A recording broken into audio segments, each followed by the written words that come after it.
Buenas tardes con todos, ¿cómo están? A ver, hoy se me ha encargado desarrollar este tema de principios y garantías. Es un tema importante, es un tema bonito en realidad, porque ¿qué sería de nosotros? ¿Ustedes se imaginan qué sería de nosotros imputados sin límites al Estado?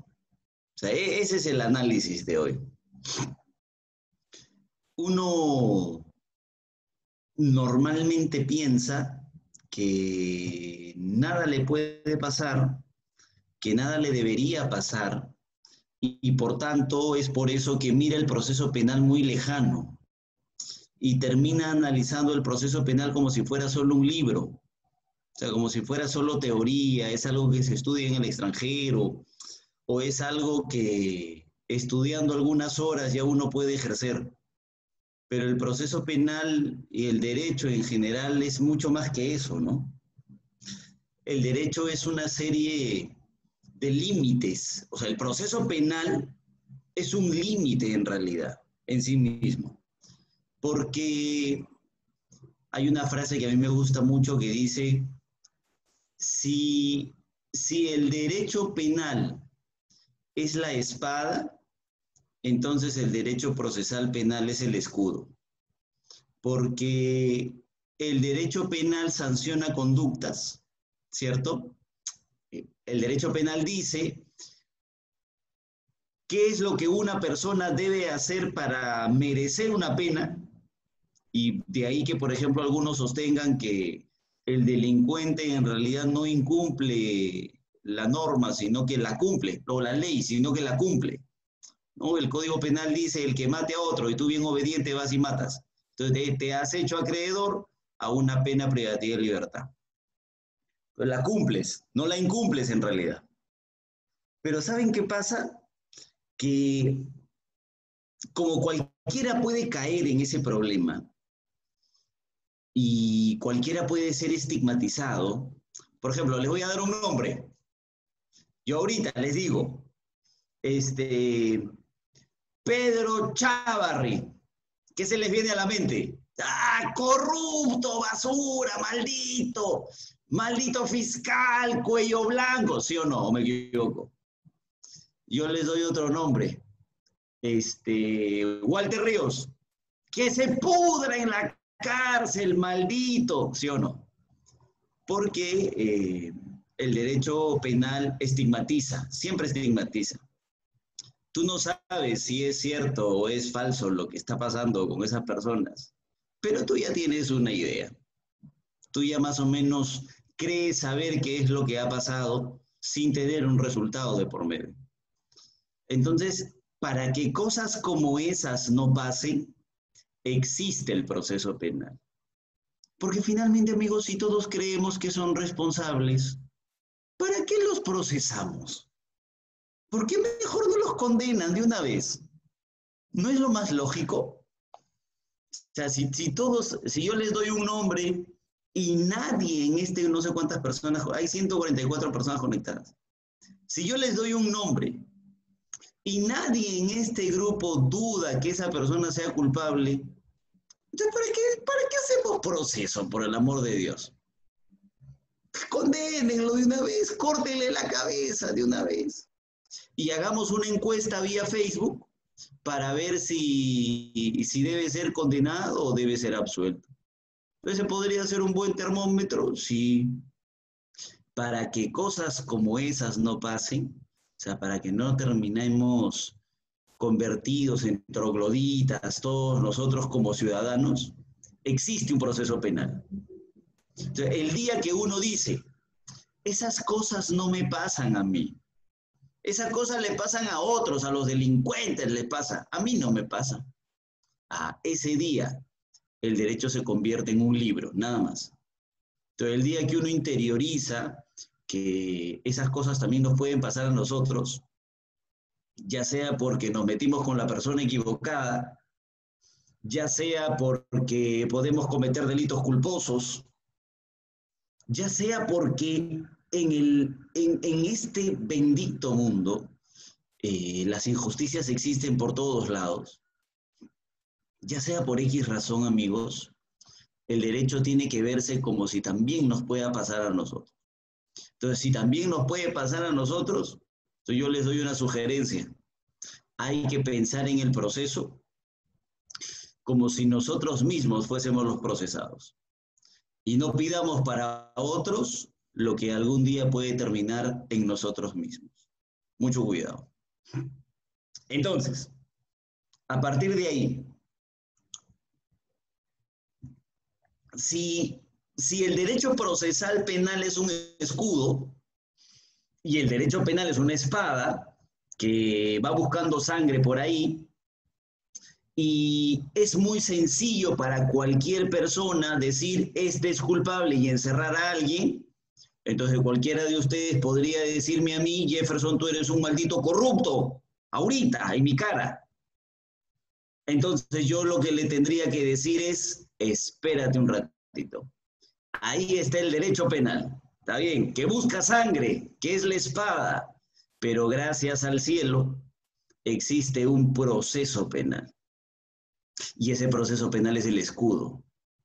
Entonces yo voy a sacar mi escudo y te diré que existen ciertos límites para que tú puedas decirme en la cara que yo soy un maldito corrupto, por ejemplo, más allá de que yo ame mucho esta profesión.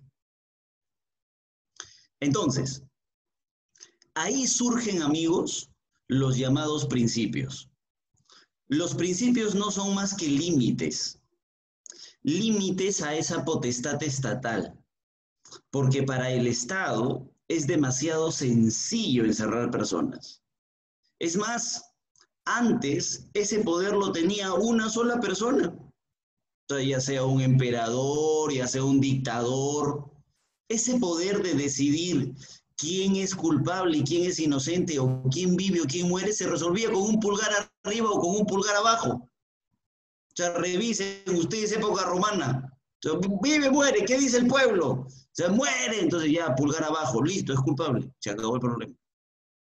Entonces, como el Estado tiene mucho poder, como el Estado tiene el poder de encerrarnos, por ejemplo, el Estado tiene el poder de limitarnos la libertad, tiene mucho poder. Entonces surgen los principios a lo largo del proceso penal, como límites al ejercicio de ese ius puniendi. Entonces eso es básico, eso es importantísimo, límites al ejercicio del poder del Estado llamados principios.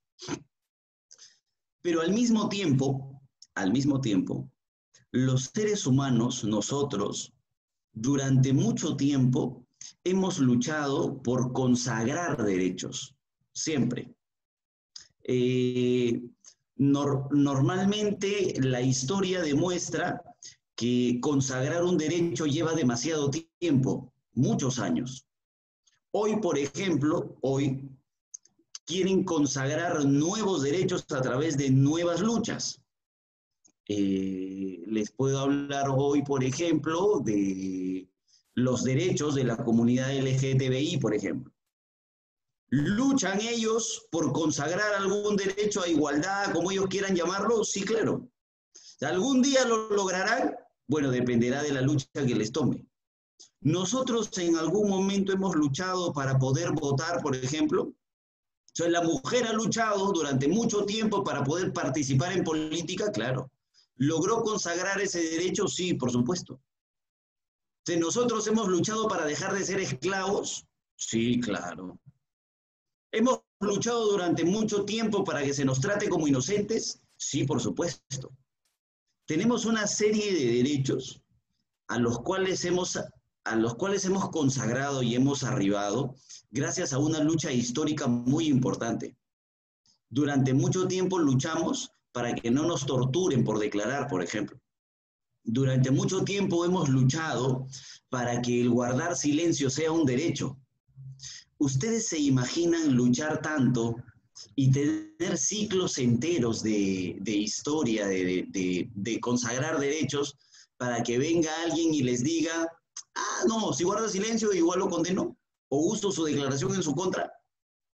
No me importa si tienes abogado. ¿Ustedes se imaginan luchar tanto para eso? O sea, ¿ustedes se imaginan luchar tanto para poder participar en política y que al final no lo dejen participar en política, es un absurdo, ¿cierto? Entonces, así como hay límites al jus puniendi del Estado, así como hay principios, también las personas, una vez procesadas, incluso sin serlo, tienen derechos. Pero resulta que esos derechos hay que efectivizarlos, hay que materializarlos en el proceso mismo. Entonces también surgen las garantías. Las garantías que permiten que un derecho pueda ser efectivizado a lo largo de un proceso penal. Eso es importantísimo. Por eso es que este tema de principios y garantías normalmente es algo que a nadie le interesa. Porque como todos pensamos que ya las personas están condenadas antes de ser condenadas. Yo tengo un cliente, por ejemplo. Tengo un cliente que tuvimos una audiencia. ¿Qué día estamos hoy? Ya perdí la noción del tiempo. Sábado, debe haber sido jueves o miércoles una audiencia de apelación de prolongación de prisión. Y la gente, ¿saben qué es lo que me decía, amigos? ¿Por qué lo defiendes, Jefferson? Ese es un maldito. Déjalo que se pudra. Por ahí leí un comentario que decía, no le busques la sinrazón. Déjalo. No merece. Por ahí también escuché, él hace honor a su apellido. Pero obviamente imagino que quienes decían eso no eran abogados, ¿no? Y no logran comprender la diferencia entre principios y la diferencia con garantías. Es importantísimo. Aquel que no logre interiorizar lo que son principios y lo que son garantías, no merece llamarse abogado, para empezar, con todo respeto. Entonces, jurídicamente hablando, después de esta reflexión, yo les puedo presentar esto. Miren,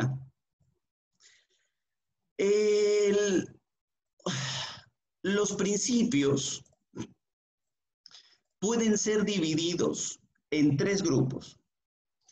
Pueden ser principios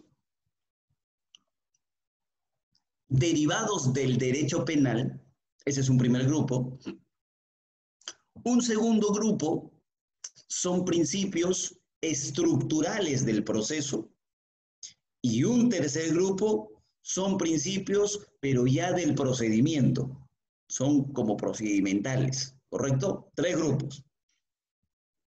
Principios que derivan del derecho penal, principios estructurales y principios del procedimiento, ¿correcto? Tres grupos de principios. ¿Acuerdo? Límites. Tres grupos de límites al jus puniendi del Estado. Si el Estado quisiese procesar a alguno de ustedes, Dios no quiera, van a encontrar estos límites.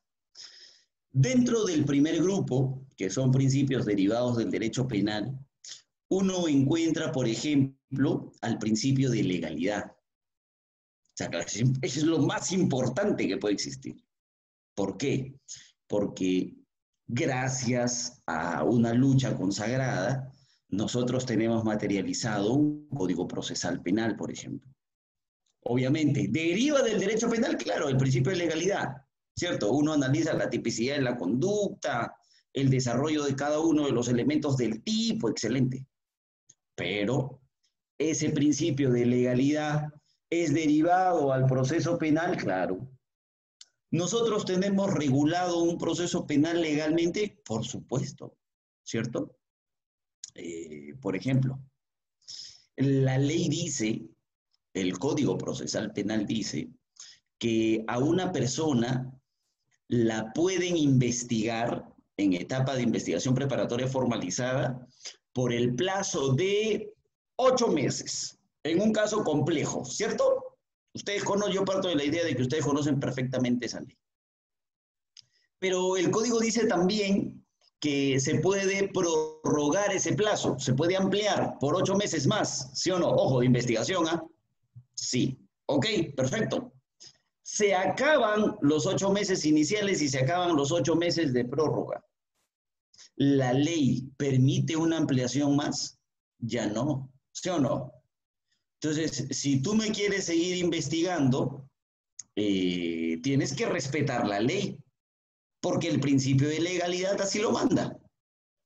Ustedes se imaginan vivir en un país, obviamente no es el Perú, ¿no? ¿Ustedes imaginan vivir en un país donde les digan lo siguiente? ¿Para qué reclamas el plazo? ¿Para qué reclamas si finalmente eres inocente o no eres inocente? Sí, yo soy inocente. Entonces, deja que te investiguen, pues. Si eres inocente, ¿qué daño te hace que te investiguen? Solo los culpables le temen a la investigación. Oye, ¿qué hacemos con la ley? Quizás sirva para trancar puertas en estos tiempos. Entonces es importante ese respeto, por ejemplo, del principio de legalidad. Así pueden encontrar ustedes diferentes partes, diferentes. Por ejemplo, eh, si vas a sobreseer, incluso podría ser un principio, si vas a sobreseer de legalidad, si vas a sobreseer, solamente puedes sobreseer con base en lo desarrollado en el artículo 344, inciso 2. Si no se encuentra en esas causales, no puede sobreseer porque nosotros tenemos un sobreseimiento regulado específicamente en el Código Procesal Penal, por ejemplo. Resulta que tú me quieres acusar, pero no me has investigado por ese hecho. ¿En la ley hay un límite o no? Por supuesto. ¿Cuál es ese límite? El principio de congruencia procesal. ¿Por qué? Porque solamente puedes acusarme por aquello por lo que fui investigado. A lo largo del proceso, ustedes van a encontrar diferentes momentos donde la ley dice qué es lo que se debe hacer. Entonces, eso es un principio derivado del proceso penal. Estoy en el primer grupo. Otro principio derivado del proceso penal, esta es, dicho sea de paso, una clasificación que ni siquiera hago yo, sino que es una clasificación, no interesa lo que diga, pero es una clasificación hecha por el señor juez supremo César San Martín Castro en una publicación que todos deben haber realizado, ¿no? Este libro que él tiene de lecciones de Derecho Procesal Penal, que sacó como una actualización del libro que era clásico de Derecho Procesal Penal que explicaba el sistema del Código de Procedimientos Penales, ¿no? En 1940. Se sacó una nueva publicación de lecciones de Derecho Procesal Penal, pero esta vez aplicado al Código Procesal Penal del 2004. Entonces, ahí tienen ustedes un grupo de principios derivados del derecho penal, ¿correcto? Ustedes pueden remitirse a la fuente para que puedan ampliar un poquito más en ese aspecto. Otro grupo, les he dicho 3 grupos de principios, ¿no? Otro grupo de principios son los principios estructurales del proceso. Por ejemplo, encabeza la lista de los principios estructurales del proceso el principio acusatorio, si es que no es el principal, creo yo, ¿no? Estructural del proceso, por eso, de ahí el nombre. ¿Por qué el principio acusatorio es un principio estructural del proceso? Porque sobre esa base en realidad trabajamos. La primera regla derivada del principio acusatorio, por ejemplo, es que la investigación se encontrará a cargo del fiscal y el juicio se encontrará a cargo del juez, ¿no? De ahí que hayamos eliminado este llamado proceso sumario y hoy trabajemos sobre la base de un principio acusatorio, por ejemplo. Otro principio derivado de este principio acusatorio, que a su vez forma parte de los principios estructurales, es el llamado nemo iude sine actore, ¿cierto? O sea, no hay proceso sin acción. ¿De quién depende el ejercicio de la acción? Del fiscal. Hay un tema que ustedes tienen que analizar que es muy interesante y creo que tendríamos que traerlo a colación a la luz del análisis de este principio de nemo iude sine actore, ¿no? ¿Qué pasa cuando el fiscal, por ejemplo, si todos estamos de acuerdo que derivado del principio acusatorio aplica este principio nemo iude sine actore? Les cuento. ¿Qué pasaría si es que un fiscal pide el sobreseimiento, por ejemplo, y el juez está conforme con el sobreseimiento? Se apela. ¿Quién apela? Ojo, Jefferson Moreno es investigado por delito de homicidio. Entonces, ¿quién apela el sobreseimiento? ¿Jefferson? Jefferson no creo, pues. Tendría que ser el agraviado, ¿cierto? La mamá del hijo muerto, la familia del hijo fallecido. Entonces, ellos apelan, son agraviados. el fiscal y el juez están de acuerdo, ¿ah? Entonces la pregunta es, ¿qué pasa con el nemo iudice sine actori? Porque si el fiscal no está acusando y el juez está de acuerdo, entonces ¿para qué se le ha permitido interponer recurso de apelación al agraviado? No tiene sentido, ¿cierto? Eso es algo que ustedes tienen que analizar, porque la Corte Suprema ha dicho que efectivamente, como dice la ley, el agraviado sí puede apelar. Y como puede apelar, en realidad quiere decir que pese a que el fiscal ha requerido el sobreseimiento y pese a que el juez ha aceptado el sobreseimiento, el proceso penal continúa. ¿Y dónde quedó el principio? Nemo iudice sine actori, derivado del principio acusatorio, que a su vez forma parte de un principio estructural del proceso. Otro principio derivado del principio acusatorio, por ejemplo, es la correlación entre la acusación y la sentencia. Un juez solo puede condenar por aquello que es objeto de acusación, ¿cierto? Solo por lo que ha sido objeto de acusación. Hay una excepción, claro, a ese principio, ¿no? Que está regulado en la propia ley, que es la tesis de la desvinculación jurídica, por ejemplo. Y eso respecto de la calificación jurídica. Y respecto de los hechos, ustedes tienen el procedimiento de acusación complementaria que se puede presentar en juicio, esas dos cosas. Bueno, eso como principio acusatorio, derivado de principios estructurales del proceso. Repito, los principios pueden agruparse en tres grupos: principios derivados del derecho penal, principios estructurales del proceso y principios del procedimiento.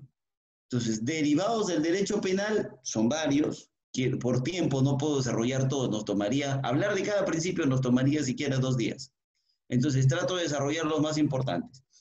A un principio derivado del derecho penal, por ejemplo, ustedes tienen el de legalidad, el de obligatoriedad, el de necesidad, el de oficialidad, el de aportación de hechos, el de investigación de hechos. Entonces, derivados del derecho penal. Ese es un grupo. Otro grupo son los principios estructurales del proceso penal. Dentro de los principios estructurales del proceso penal, ustedes tienen principalmente al principio acusatorio, pero además tienen, por ejemplo, al principio de libre valoración de la prueba, al principio de dualidad, al principio de contradicción y al principio de igualdad de armas procesales. Entonces, son principios que forman la estructura del proceso. Por ejemplo, sin contradicción no hay proceso. Todo elemento que se quiera utilizar tiene que ser sometido a contradicción. Si no es sometido a contradicción, no puede ser utilizable. Eso es imposible. En una audiencia reciente que tuvimos, me hacen acordar mucho, que es el recuerdo más reciente que tengo. En una audiencia reciente, el señor juez dice, fiscal, le pregunta al fiscal y le dice, señor fiscal, esos elementos que usted ha presentado para solicitar la medida son elementos que le han dado a la defensa antes de la audiencia para que los contradiga, ¿sí o no? Y el señor fiscal dice, bueno, no, pero sí, ahí los tienen ellos, ahí los tienen. Entonces, ¿es importante la pregunta del juez o no? Claro. ¿Por qué? Porque un principio estructural del proceso es el principio de contradicción, ¿no? Y obviamente, además, otro principio estructural del proceso es la igualdad de armas, ¿no? Que las partes se enfrenten en igualdad de condiciones. Y otro principio estructural del proceso es el principio de valoración de la prueba. Hoy, a la aplicación del Código Procesal Penal del 2004, nosotros trabajamos sobre la base de la sana crítica, sobre la valoración racional de la prueba. Ya no tenemos nosotros un sistema de valoración de íntima convicción como existía con el Código de Procedimientos de 1940, sino que hoy el juez efectivamente es libre de valorar la prueba. No tenemos conceptos de prueba tasada, pero el señor juez debe explicar por qué llegó a esas razones, ¿no? ¿Por qué es que llegó a esas conclusiones? Eso es importante, eso sí.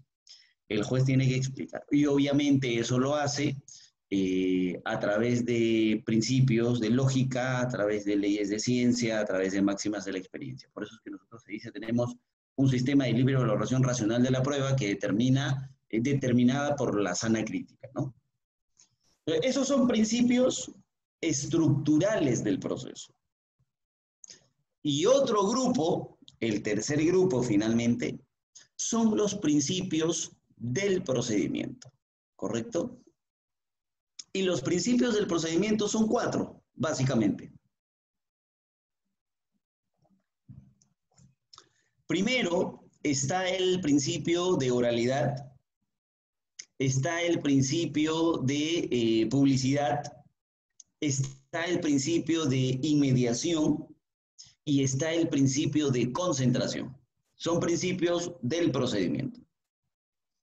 El principio de oralidad en realidad no está regulado, no tiene un reconocimiento constitucional, dicho sea de paso. Y segundo, si ustedes lo analizan en el Código Procesal Penal, siempre van a encontrar que la oralidad está reconocida exclusivamente para el juicio. No es algo que legalmente esté reconocida para etapas previas al juicio. Por ejemplo, si ustedes revisan el título preliminar, lo que el título preliminar del Código Procesal Penal dice es que el juicio será oral, ¿no? Contradictorio, público. Pero la oralidad no ha sido un principio regulado primero constitucionalmente, sino que deriva de los otros principios de inmediación, de concentración. Y en realidad tenemos un problema a partir de ahí, porque en el juicio, por ejemplo, ¿por qué es que la oralidad tiene un sentido muy amplio? Porque la regla en el juicio es que ya no se presenten escritos. No me acuerdo qué cliente me decía, Jefferson, pero no tienes que apersonarte. No, le digo, porque estamos en juicio. Y en juicio, la regla es que no se presenten escritos. Entonces yo llego al juicio y digo, soy Jefferson Moreno, abogado del acusado. Señor, ¿se ha personado por escrito? ¿Cuál escrito? Este es el juicio. Acá está mi defendido. Entonces se acabó el problema. No tienes que presentar normalmente las cosas por escrito. Pero en audiencias previas al juicio, por ejemplo, la oralidad, como no tiene un reconocimiento constitucional como principio, y como además su reconocimiento legal prácticamente se ha limitado a la etapa de juzgamiento, entonces lo que está pasando es que en las audiencias previas, la argumentación oral se está limitando mucho a lo presentado por escrito. Y en algunos extremos diría, es una limitación bastante estricta porque en algunos casos, no en todos, el juez lo que te pide es que tú oralices solamente lo que está por escrito. Y ese obviamente es un problema. Porque si solamente podemos decir exactamente lo que dice el escrito, entonces, ¿cuál es el chiste de hacer audiencias? Porque si la audiencia es para oralizar lo que está por escrito, entonces mejor me siento, leo mi escrito y así respeto la regla de que solo tengo que hablar de lo que dice mi escrito, porque lo tengo que repetir tal cual.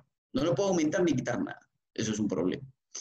Pero eso nace a partir de que la oralidad no tiene un reconocimiento constitucional, creo, 1, y 2, que la oralidad reconocida legalmente, al parecer, solo está establecida para el juicio oral, ¿no? Entonces, pero eso es un principio del procedimiento, ¿ya?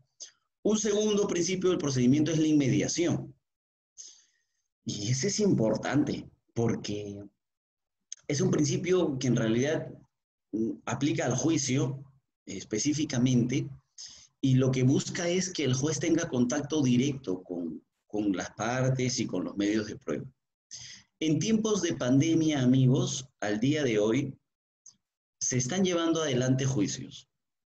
Y resulta, mira, les voy a contar una anécdota, ¿ya? Una experiencia de litigio personal. Por ejemplo, ¿qué pasa? Hay un juicio que tenemos en trámite en este momento por delito de robo, ¿ya? Delito de robo agravado encima. Y el juicio se está desarrollando hoy. Pero les voy a contar algo, ¿eh? Resulta que a este chico le imputan ser autor de robo porque en la avenida 4 sujetos le quitan el celular a una señora y la policía captura al chico que está caminando por la calle. Ya sé, ustedes no creen en principios, ¿no? Los que no creen en principios, en garantías, ya, Jefferson, por favor, ya. Pero la cosa es que hay un video. Hay un video de la municipalidad y en el video se ve que ingresan corriendo 4 sujetos y salen corriendo 4 sujetos. O sea, los 4 rateros entran y los 4 rateros salen. Entonces la pregunta es, ¿a quién capturó la policía? Si eran 4 y se fueron 4, entonces ¿de dónde salió ese detenido? ¿De dónde salieron 5? Entonces, en el juicio, lo que se solicitó es que se vea el video, que todos los miembros de la sala, porque es la sala, lastimosamente, es con el antiguo código, todos los miembros de la sala vean el video. ¿Y saben qué resulta? Que se termina de ver el video y por ahí la sala dice, pero es que no veo bien, no se ve bien de mi laptop, se ve borroso, se ve borroso. Yo no logro diferenciar cuántos entran, cuántos salen. Pero, ¿cómo lo vas a ver? Pero si está clarito. Yo lo estoy viendo en mi computadora, en mi Corel i7 de 8ª generación. Disculpa, pero yo estoy llevando a cabo la audiencia desde mi celular. O sea, desde mi Nokia estoy viendo la audiencia, entonces no puedo verlo bien. Entonces, como no puedo verlo bien, bueno, para mí es irrelevante la prueba. Palabras exactas, literales del juicio. Entonces, ¿hay un problema con la inmediación en juicios virtuales? Por supuesto, por supuesto.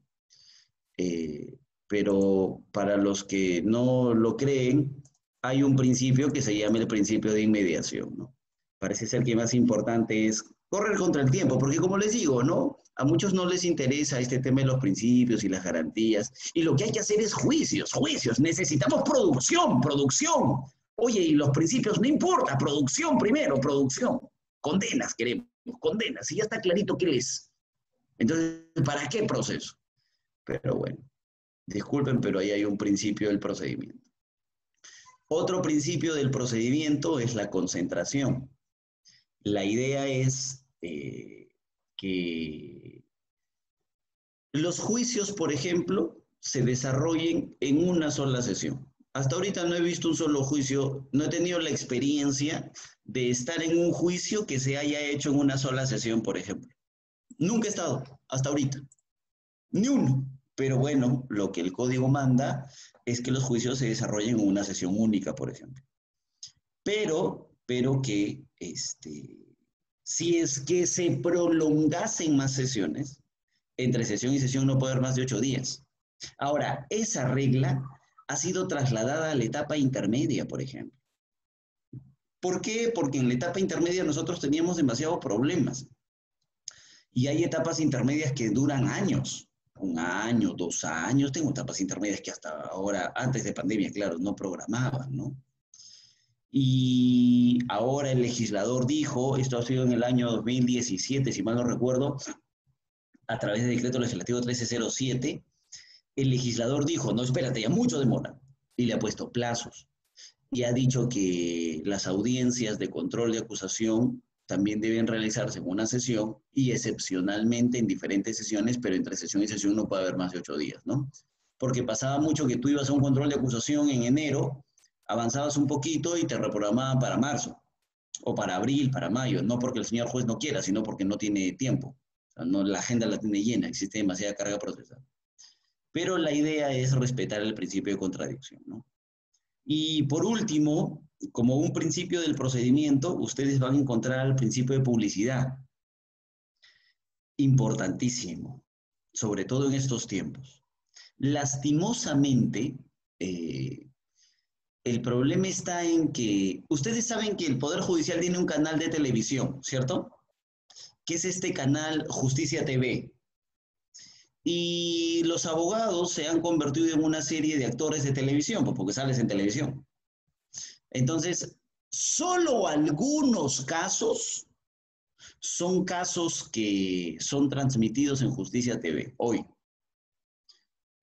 Lo que en todo caso se podría hacer es que cada corte mantenga su propio canal, ¿no? Ya que ahora todos transmiten en Facebook. Me parece que esta conversación también está siendo transmitida en Facebook. O sea, todo se transmite en Facebook, ¿cierto? Entonces, ya que todo se transmite en Facebook, esa publicidad podría ser utilizada por diferentes cortes para transmitir también sus propios casos y todos podamos tener acceso a los debates que se dan en cada uno de los casos, ¿no? Entonces, cierro, principios. Son tres grupos de principios. Principios derivados del derecho penal, principios estructurales del proceso y principios del procedimiento. Dentro del primer grupo, principios derivados del derecho penal, ustedes pueden encontrar la legalidad, a la oficialidad, a la obligatoriedad, a la oportunidad, a la aportación de hechos, a la investigación de hechos, principios derivados del derecho penal. Y dentro del segundo grupo, principios estructurales del proceso, contradicción, principio acusatorio, libre valoración de la prueba, igualdad de armas. Y dentro del tercer grupo, principios del procedimiento, ustedes van a encontrar a la oralidad, a la inmediación, a la concentración y a la publicidad. ¿Correcto? Yo les voy a pasar por ahí un material para que puedan tener el orden y además vayan repasando lo que de manera genérica trato de desarrollar ahorita por cuestión de tiempo. Bueno, eso, amigos, respecto de principios. Ahora, respecto de lo segundo, respecto de garantías. Miren, ustedes siempre van a escuchar aquel que por ejemplo, no ha revisado mucho de este tema de garantías, siempre van a escuchar que dice, se ha lesionado el debido proceso. Sí, esa es la clásica, siempre van a escuchar eso. Oye, ¿pero y qué pasó? No, me lesionaron el debido proceso. Pero lo que tengo que especificarles, amigos, es que dentro de las garantías, ustedes van a encontrar macro garantías o garantías genéricas, que son 4, y dentro de cada garantía genérica o macro garantía, ustedes van a encontrar garantías específicas. Entonces hay que tener cuidado. Vamos con las garantías genéricas. ¿Cuáles son las garantías genéricas? Son 4. El debido proceso, 1. 2, la tutela jurisdiccional, que normalmente debe ser tutela jurisdiccional efectiva. 3, la defensa procesal. Y 4, la presunción de inocencia. 4 garantías genéricas o macro garantías. Dentro de cada una de esas macro garantías, ustedes van a encontrar garantías específicas. Por ejemplo, arranquemos con el primero. 4, son 4 macro garantías.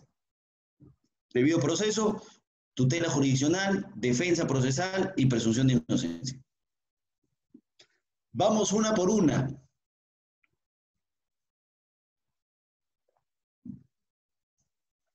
El debido proceso, por ejemplo. Dentro del debido proceso, ustedes encuentran a la garantía específica contenida dentro de la macro garantía del debido proceso al juez imparcial, por ejemplo. Primero.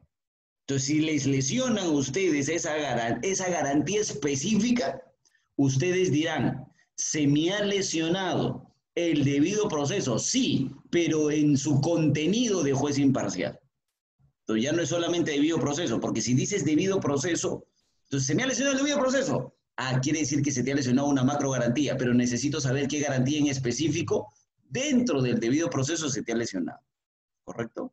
Entonces, por ejemplo, dentro del debido proceso, ustedes encontrarán a la garantía de juez legal, de juez imparcial. Pero también, obviamente, a la garantía del juez legal. Eso, otra garantía específica contenida dentro de la macro garantía del debido proceso, ¿correcto? Y otra garantía que ustedes específica, que ustedes van a encontrar Dentro de la macro garantía del debido proceso es el plazo razonable, por ejemplo. Ya saben ustedes, me parece que en algún momento yo lo he conversado en más de una oportunidad, el plazo razonable se determina a través de reglas que ha marcado, que ha delimitado el Tribunal Constitucional y que ha acogido la jurisprudencia peruana a lo largo de mucho tiempo. Principalmente hay que revisar los casos del general Chacón Málaga, de Salazar Monroe y de Gleiser Katz, por ejemplo. Esos tres casos desarrollan cómo es que se tiene que llegar a la conclusión de si un plazo es razonable o no es razonable. ¿Cuáles son esos criterios? Un criterio objetivo primero y luego criterios subjetivos. El criterio objetivo que se analiza a la luz del caso, cuál es la naturaleza del caso, si es un caso sencillo, es un caso complejo, qué es lo que estamos investigando, es un caso de trascendencia nacional, ¿no? Eso, el criterio objetivo determina la complejidad del caso, el criterio objetivo. Y el criterio subjetivo debe analizar cómo es que se han comportado las partes, cómo se ha comportado el fiscal, cómo es que se ha comportado el imputado y cómo es que se ha comportado su abogado, ¿no? ¿Cómo se ha comportado el fiscal?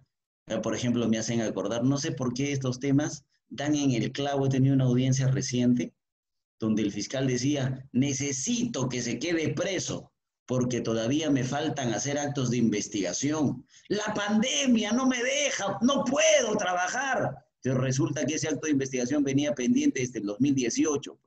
Dime qué tiene que ver la pandemia con que tú no puedas hacer eso. O sea, si desde el 2018 lo tienes ahí pendiente y tirado, ahora resulta que sí lo quieres hacer, solo que no puedes. Perdóname, perdóname. O sea, la pandemia, nada que ver. ¿Es un criterio subjetivo analizar o no? Claro, es un criterio subjetivo.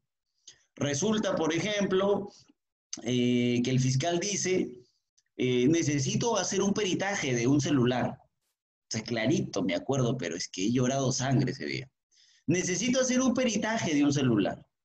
Ya. ¿Y ese celular desde cuándo lo tienes, ah? Ah, lo tengo desde el 2018. ¿Y qué año estamos? Salvo yo me esté equivocando, pero ¿este no es el 2020? Sí, es el 2020. Ah, pero es que yo recién sé de quién es el celular. Mentira. Yo te di el celular y yo te dije en el 2018 de quién era el celular. ¿Cómo te has comportado? ¿Diligentemente o negligentemente? Entonces, negligentemente. No me vas a venir a decir que quieres más plazo. Así se determina el plazo razonable. Y el otro criterio subjetivo es analizar cómo se ha comportado el imputado y cómo se ha comportado su abogado defensor. Entonces tienen que tener mucho cuidado ustedes, porque cómo es que se comportan determina que al fiscal le puedan dar más plazo, por ejemplo. ¿Qué pasaría si ustedes, abogados defensores, lo único que hacen es bloquear el proceso, obstruir, frustrar diligencias?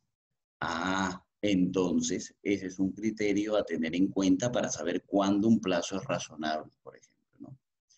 Claro que no les podrían decir, como a este señor le han dicho durante mucho tiempo, bueno, no debería, ¿no? Dicho sea de paso, no les deberían decir que cambia mucho de abogado.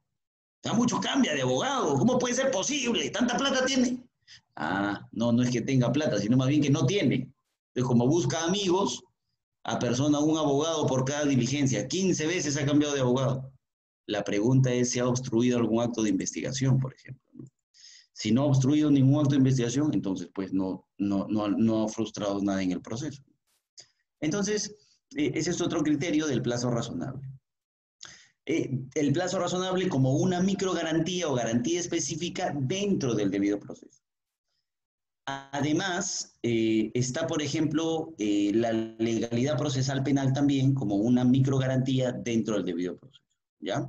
Entonces, esa primera macrogarantía, debido proceso, tiene garantías específicas, tiene varias garantías específicas. Otra macrogarantía es la macrogarantía de tutela jurisdiccional efectiva, ¿ya? Y dentro de la macrogarantía de tutela jurisdiccional efectiva, ustedes van a encontrar garantías específicas. Por ejemplo, tú tienes dentro de la tutela jurisdiccional efectiva el derecho al acceso a tus recursos. Entonces, cuando a ti no te permiten acceder a recursos, lesionan la macro garantía de la tutela jurisdiccional efectiva en su manifestación o en su garantía contenida de acceso al recurso. ¿Se dan cuenta? Entonces, no basta con decir, se me ha lesionado el debido proceso. Ya sí, pero ¿qué garantía específica? ¿Se me ha lesionado la tutela jurisdiccional efectiva? Sí, pero ¿qué garantía específica? Porque estas garantías son macro garantías, ¿correcto? Entonces, dentro de la tutela jurisdiccional efectiva, tú tienes, por ejemplo, el acceso a los recursos. Tú, dentro de esta macro garantía de tutela jurisdiccional efectiva, también tienes el derecho a la ejecución de la resolución judicial, sobre todo para agraviados. A la firmeza, invariabilidad y a la cosa juzgada también, y a obtener una sentencia fundada en derecho, ¿no? Como macro garantías, dentro de la garantía, como micro garantías, perdón, dentro de la garantía de tutela jurisdiccional efectiva, ¿correcto? Y luego, ustedes tienen otras dos macro garantías, que son las macro garantías de defensa, caramba, la macro garantía de defensa procesal, perdón, la macro garantía de defensa procesal y la macro garantía de presunción de inocencia, ¿no?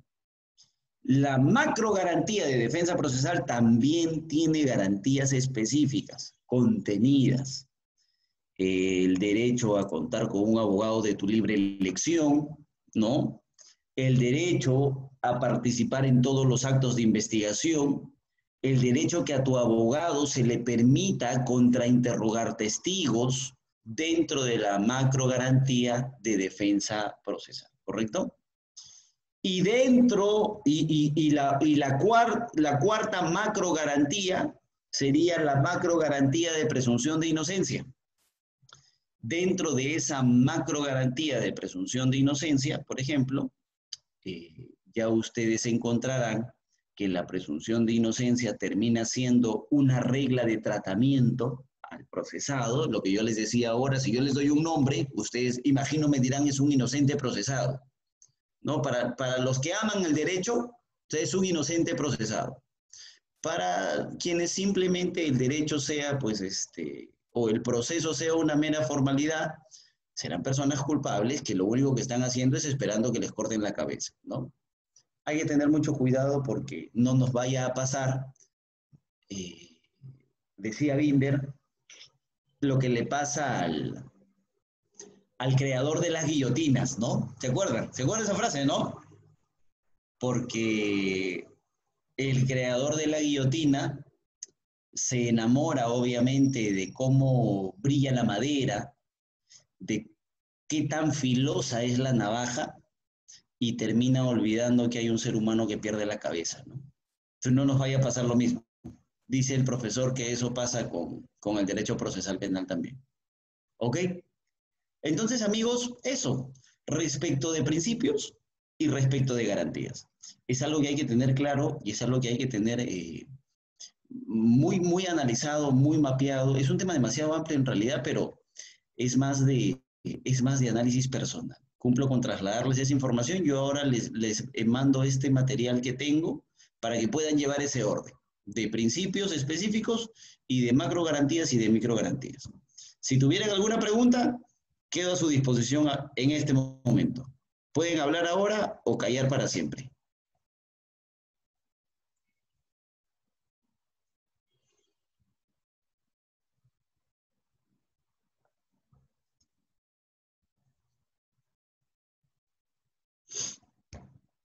Bueno, si no hay preguntas, les agradezco muchísimo.